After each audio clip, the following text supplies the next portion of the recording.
Let's do it. Hey, how are you doing? Hey, another evening session for our very exciting. 12. I know. I like your magical lighting behind. Thank you. I'm sorry that the lighting isn't more in my face today, but this is... I think you look fabulous. Oh, well, thank you. Thank you. So do you, as always. Well, thank you. So 12. Unfortunately, we were meant to do this one together, but it's nice to, in person, I mean. But it's nice to do it anyway with you. Absolutely. There'll be another one in person, right? So we'll look forward to that instead. Right. So proper 12. How did you get on?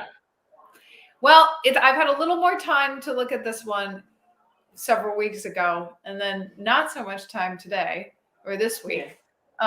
But it's a tricky one, but it's manageable. It's long though, isn't it? Yeah. So a lot of it is to do with your, I suppose, your ability to be comfortable and relaxed in that area, or else you'll give yourself an injury. Actually, in this one, I found actually someone gave me a great stretch, because often when you're supposed to sink in, but suddenly if you get tired, the natural reaction is to kind of press, which obviously is death for cello. But someone gave me a great stretch, which I think is useful for anyone watching if you are spending a lot of time doing this or anything on the thumb area for a lot, that you basically take your hand out, bring it behind you, and twist back up and over. So you're bringing your pinky fingers up to the air. So it's essentially like the total opposite of what you're doing when you're in here, and then you just literally bring it back the opposite way. And you can actually bring your pinky up high, and then just remembering that your shoulder blades are actually supposed to be relaxing down when you're doing that. It's just good to keep an eye on that, and every time, little and often with this one. What do you think? Yeah, I think it's all the things we usually say, isn't it? It's interesting as we've made our way through these poppers, how there are themes that come up over and over again. And I think it's just constantly reteaching me about, these things we say with thumb position, it's quality over quantity, don't try to slosh through this whole study if you haven't been doing a lot of thumb, and, look at things in sections. It's also so much about patterns, this one, the left hand organization, I know that sounds like such a vague term, but I think if you don't look for patterns in this, and you don't look for ergonomic ways to play, you're missing the whole point of doing this. It really is about finding those patterns and noticing what things in your technique are going to be more challenging than others. But there's the basic things that we can go through that are going to be the same for everyone, right? Even just in the very beginning, you're very balanced in the hand, because often here, if you don't have the weight over the finger you need, for example, that third finger is often flat, not because you're in the wrong place, but because you don't have enough weight over it, and it's uncomfortable because you're going out of your natural hand position. So I think we need to be really careful about, if something is going wrong, it's either your bow is not relaxed enough and it's not actually creating enough of a legato, or the balance in your hand is off. So that comes up a lot, I think, in this study. Yeah, it does. Especially, for example, when we use the fourth finger. This is jumping around a bit, but in bar 65. I found that bar particularly hard to stay in tempo because of how much the hand balance has to change.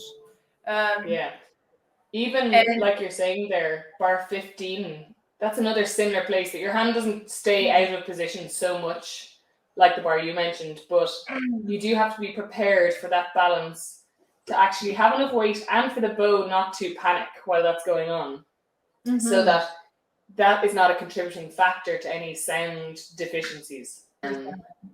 Again, also watching what you do with your bow when you have weird things like that. Any sort of, not, some of this won't be comfortable anyway, but if we're doing things that are already a little bit... I don't know what you mean.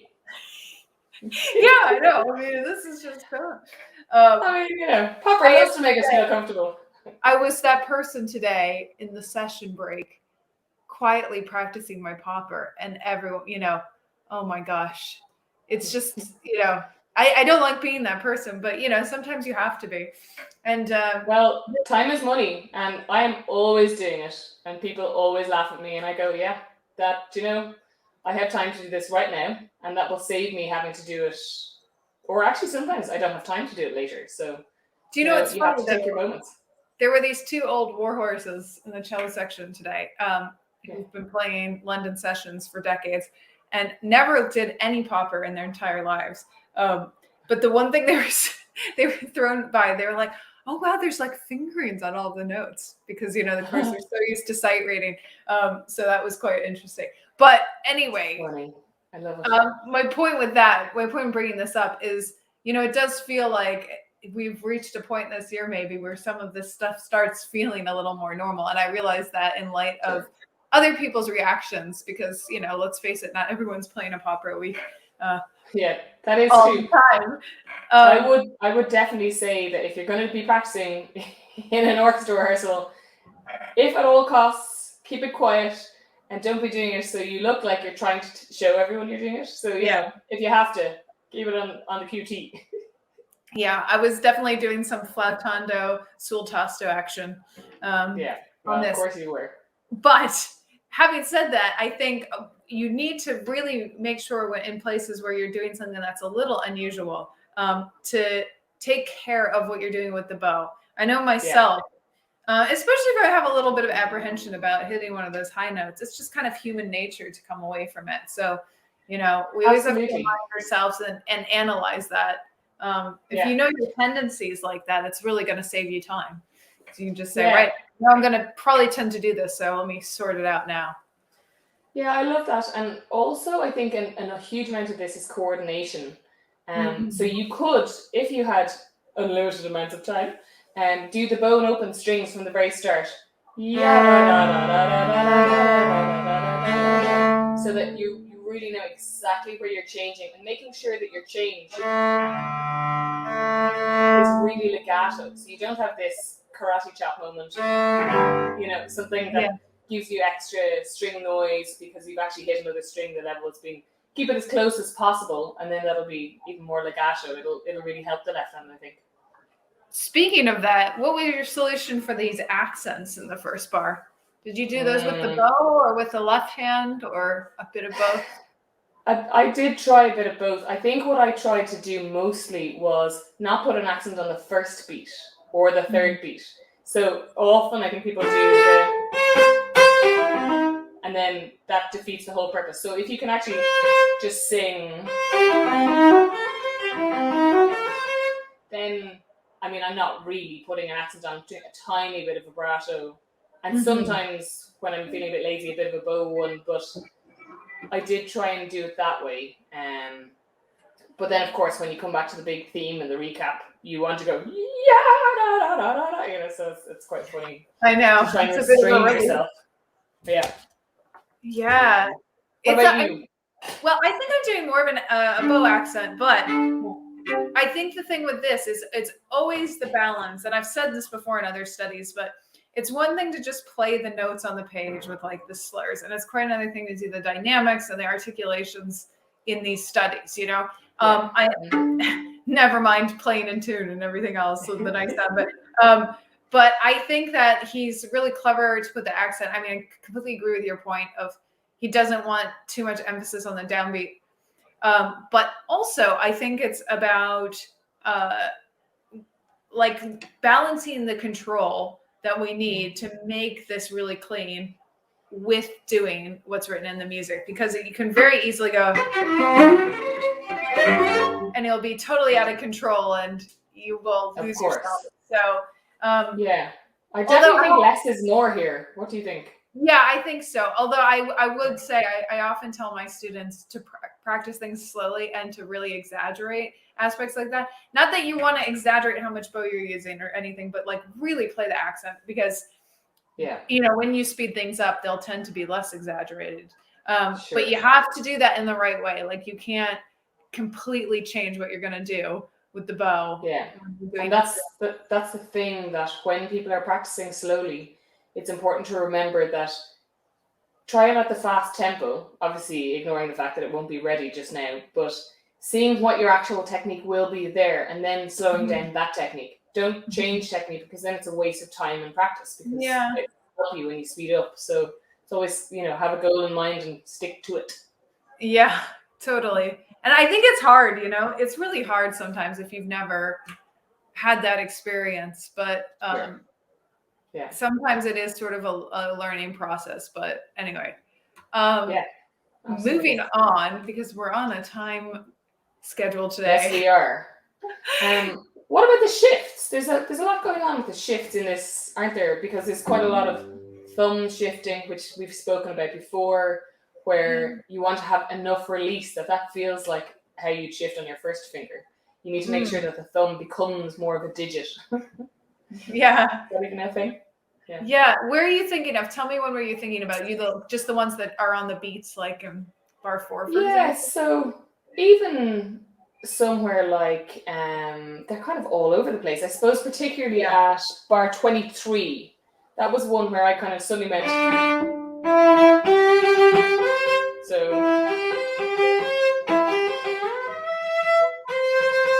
I really had to work out what my link notes were here.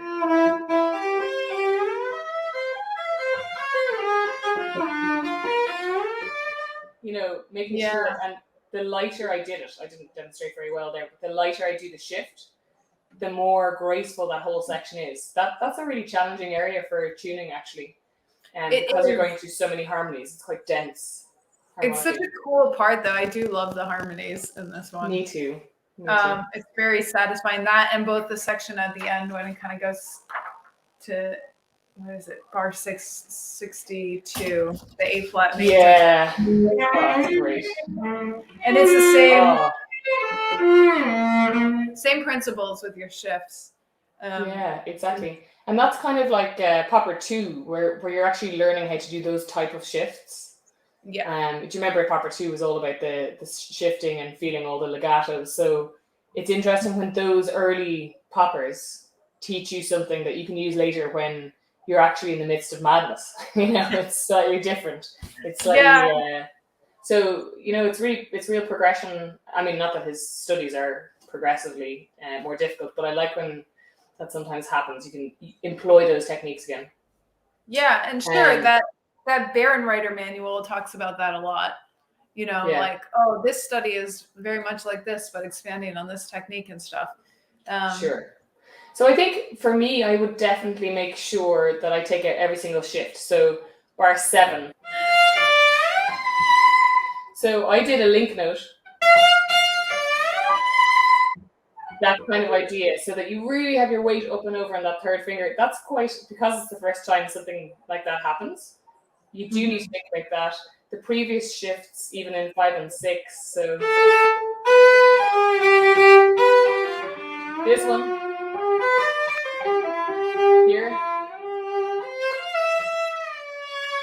just taking all of those out and making sure that they're relaxed, they're circular, everything feels really good, because quite a lot of those shifts come somewhere very unexpected,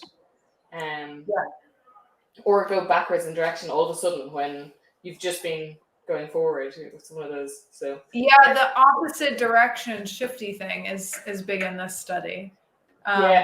And also that little moment of 29, which is, I mean, I love those kind of arpeggiated things, because it's so important. You have to have the same tuning on every single note. It's really fascinating. It'd be interesting to see how our run through goes with that one. Oh yes, you're telling me. I was going to say too, just going back really quickly to 7 and shifts like that. That's sort of one of the first climactic points, I guess, of this first page. And I think a lot of times, especially when we're doing fast things, it's easy to think that we don't have very much time to get to that note. But I think you really have time to get there. Beautiful. Nailed it. Third time lucky. If only that was the same in life. So I think, just making sure you take the time you need. I practiced this, not recently, but when I started looking at it quite a bit with the metronome. And it's really enlightening when you practice with the metronome, because you do find often that you have a lot more time in difficult passages than you might feel in the heat of the moment. You know the film The Matrix? So basically, I spent most of my undergrad talking about the Matrix with my teacher, and we'd do a kind of like, I have the shift learned, and I don't know if you've seen the film, but Keanu Reeves obviously he just is able to see things in a slower space and time. So the idea would be that you'd be like, that you've all the time in the world to do this in time where nobody else knows you so much time, but you do have time. Yeah. So that is a good thing, a good headspace to get into, actually, even though hilariously we were just talking about films most of our time. Well, I think also that's something athletes think a lot about. I mean, you'll appreciate this because I know you're a skier, Ailbhe, but I've heard a lot of people talk about that with skiing. Like, you have to find a way to slow down the sensation, and great athletes, I think, do that in lots of ways. It's the same. Yeah. It really is. And I think a lot of we're that athletes here. Yeah, I know. With Popper, you're an athlete. No one has left hand finger muscles like we do. I mean, it's off the charts. If only I could ski with my fingers. That end section of the whole piece. Obviously, you love your octave warm-ups every day. Ooh. So I know this part will be just absolutely easy for you. Sorry, excuse me.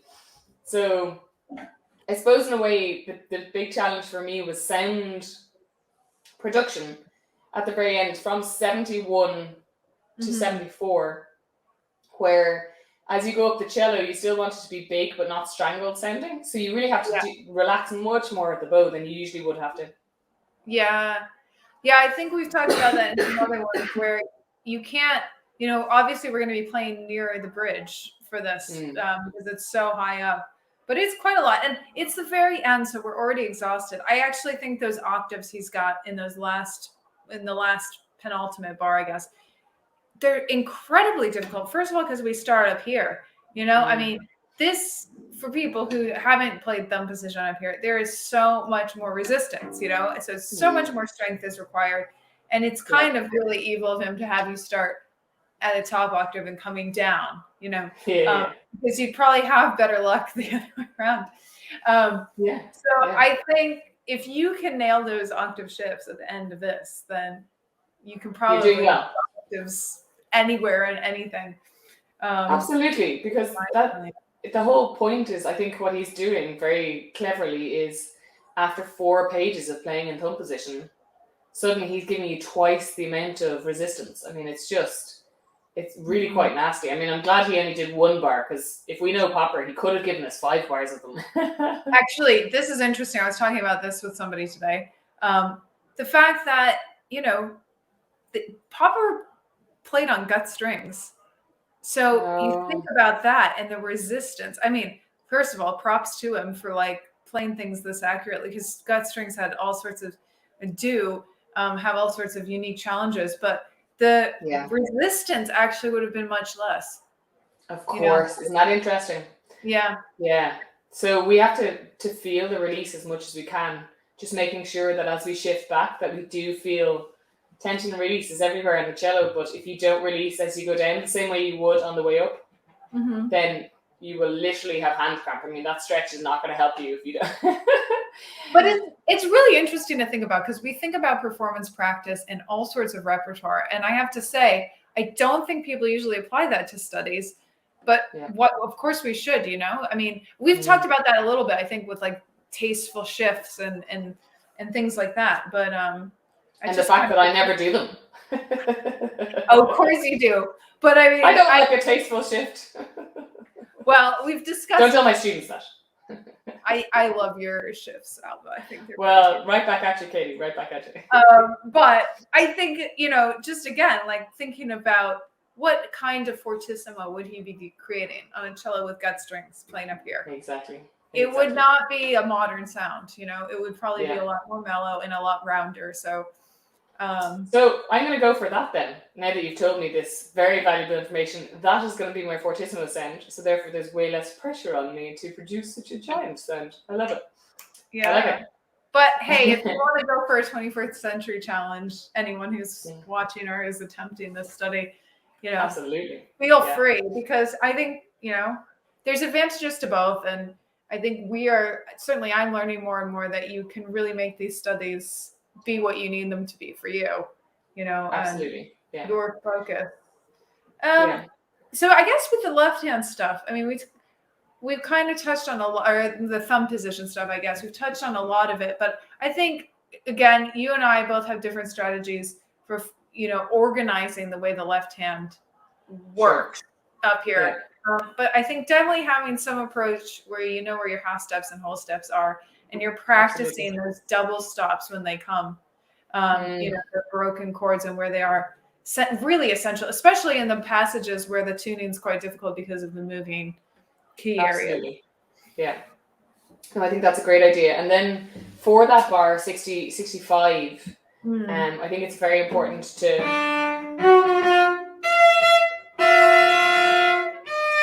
so that's a major 7th. And then shifting back just a semitone.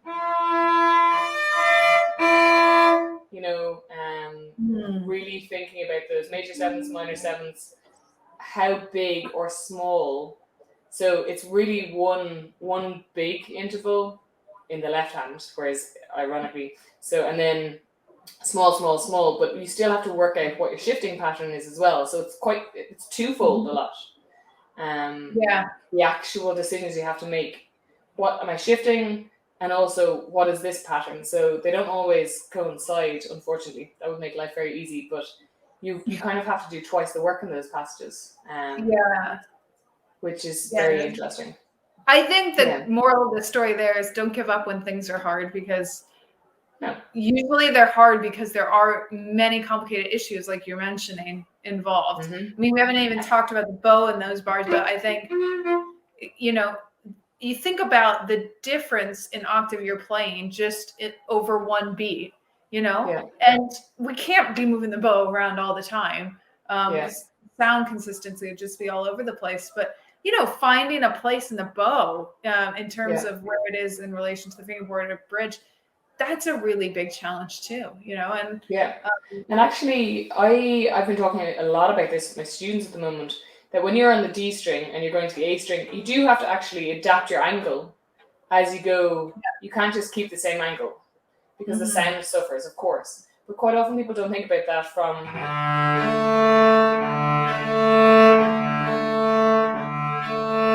that idea that you do have to also go on this plane a little bit. And often that can be a salve for poor sound.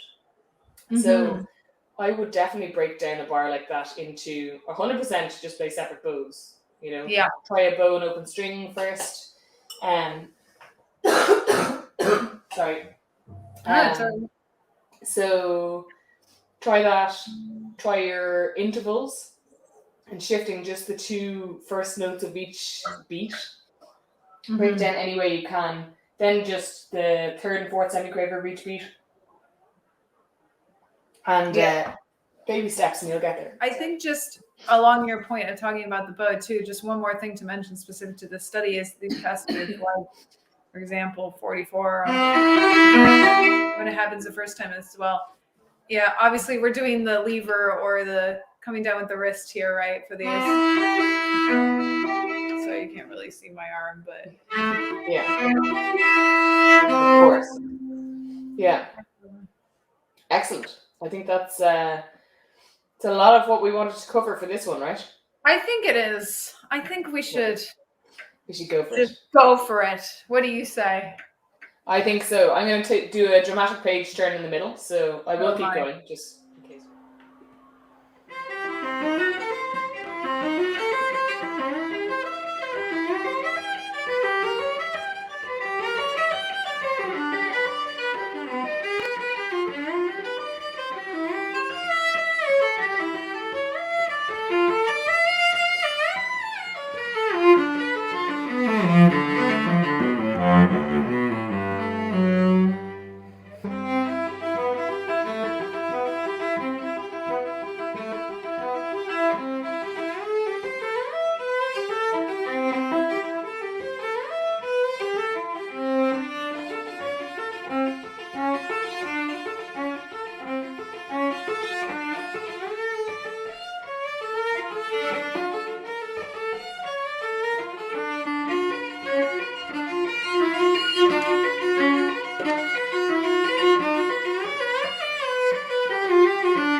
to see how, like, where your brain, because obviously, you know me, I never played the middle part, the repeat. I mean, I don't play through it, so that it's always the first time when I'm here, which I do not think is a good idea for any students, FYI, because you do need to build up the the actual muscles. But it's very interesting for me to see how, you know, the concentration goes. Apart from anything else, like in getting tired, but the concentration does go. So if I were the practicing woman who had time to actually do that a few times before we did this, then it'd be a different thing, wouldn't it? Well, I think the brain, it's sort of like a coping mechanism. I find the same. I sort of go into like my happy place. My body's just like, just do. I'm done thinking now. And you have to rely on that muscle memory that you've practiced in. So anyway, super well done. Woohoo. Woohoo. I like it. I really like this one, you know? Yeah, I do too. It's grown on me quite a bit. So yeah. And I have to say, doing it a couple of weeks ago as in like in order to actually do it, and then coming back, it's one of the few times I've actually come back to a proper etude, and it feels much nicer the second time. It really does, doesn't it? It really does. So hey-o. Happy times ahead for our futures after this year. I know. It'll never be the first time ever again. Yeah. So have a wonderful week, and I'll see you next time for the next one. Well done. Bye.